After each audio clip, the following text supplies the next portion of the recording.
हाथ जोड़ के प्रार्थना करती हूँ, विनती करती हूँ कि जो किसान मोर्चा ने जो निर्णय लिया है हाईवे जाम करने का, मैं उसका समर्थन करती हूँ। और साथ ही साथ किसान भाइयों से, व्यापारियों से, मजदूर वर्ग से, कमेरे वर्ग से ये प्रार्थना करती हूँ कि इस निर्णय में आप सब लोग सहयोग दें, क्योंकि यदि अभी भी अगर हमारी आंखें नहीं खुली तो आप देखना, एक दिन हमारी आंखों के सामने हमारी माताओं पे, बहनों पे अत्याचार होता रहेगा और हम यूं ही गूंगे बहरे बन के बैठे रहेंगे। आप समझ, मैं कहूंगी कि हमें अपनी एकता, एकजुट होकर हमें ये लड़ाई लड़नी है, क्योंकि ऐसा कोई बिल्कुल ना समझें कि यदि केवल ये किसान आंदोलन है। ये किसान आंदोलन नहीं, ये जन आंदोलन है और हर जन जन को इसका विरोध करना पड़ेगा, तभी जाके हमारे बच्चों का भविष्य सुरक्षित हो पाएगा। कभी टीचर्स के ऊपर, कभी स्टूडेंट्स के ऊपर, कभी किसानों के ऊपर, कभी महिलाओं के ऊपर, कभी व्यापारियों के ऊपर। कोरोना काल में मजदूर वर्ग पे जो अत्याचार, जो संवेदनहीनता इस भारतीय जनता पार्टी ने दिखाई है, आज उन सभी बातों को विरोध करने के लिए हमें एकजुट होना पड़ेगा, वरना जो हमारे राजा, जो शासक बैठे हैं, वो इतने घमंड में अंधे हो चुके हैं कि उन्हें कुछ दिखाई नहीं दे रहा है।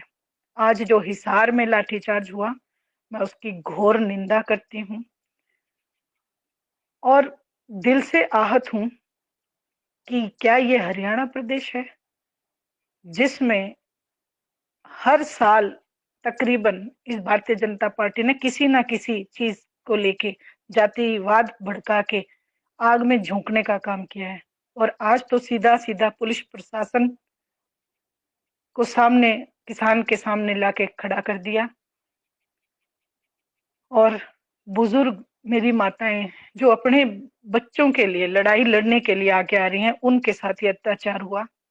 जहां कोरोना में लोगों को इकट्ठा होने पे मनाही है, वहां आदरणीय खट्टर साहब जगह जगह अपने प्रोग्राम करते घूम रहे हैं। क्या ये अराजकता नहीं? क्या ये लोकतंत्र की हत्या नहीं? क्या कानून सिर्फ लोगों के लिए बने हैं? और पुलिस प्रशासन से मैं ये कहना चाहती हूँ कि आप लोगों की ही हम माताएं हैं, बहनें हैं, क्या आप लोगों का ये फर्ज नहीं बनता? मैं ये मानती हूँ कि आप सरकार के अधीन हैं, लेकिन आप लोकतंत्र देश में रहते, आप एक ज्ञापन दें सरकार को कि स्थिति हाथ से निकलती जा रही है, हमारे सामने हमारी माताएं बहनें खड़ी हैं, हम उन पे लाठीचार्ज कैसे होने दें, हम उनको लहूलुहान कैसे कर सकते हैं? भले ही वो माने या ना माने, लेकिन कम से कम आप अपने हिस्से की, कहते हैं ना, अपने हिस्से की ईमानदारी तो अदा करें। आप उस माँ के दूध के कर्ज को कैसे भूल सकते हैं? मैं खट्टर साहब से, जितने भी इस भारतीय जनता पार्टी के लोग बैठे हैं, जितने एमएलए बैठे हैं, चाहे वो किसी भी पार्टी के हों, क्या आप लोगों का फर्ज नहीं बनता कि आज जब हमारे देश के नागरिकों के ऊपर, हमारे हरियाणा प्रदेश के नागरिकों के ऊपर, महिलाओं के ऊपर ये जो अत्याचार हो रहा है, क्या आप लोगों को आगे नहीं आना चाहिए? क्या आप लोगों को सभी को इस्तीफा नहीं देना चाहिए?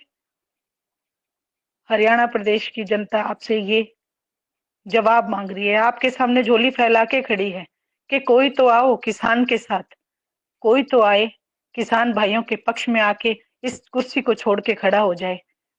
क्या कुर्सी इतनी प्यारी है कि वहां आपके माँ बहन के को लहूलुहान किया जाए और आप कुर्सी से चिपक के बैठे रहेंगे?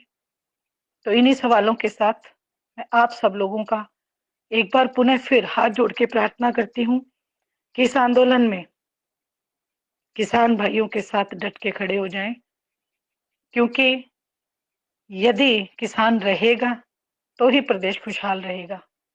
आपका बहुत बहुत आभार, धन्यवाद।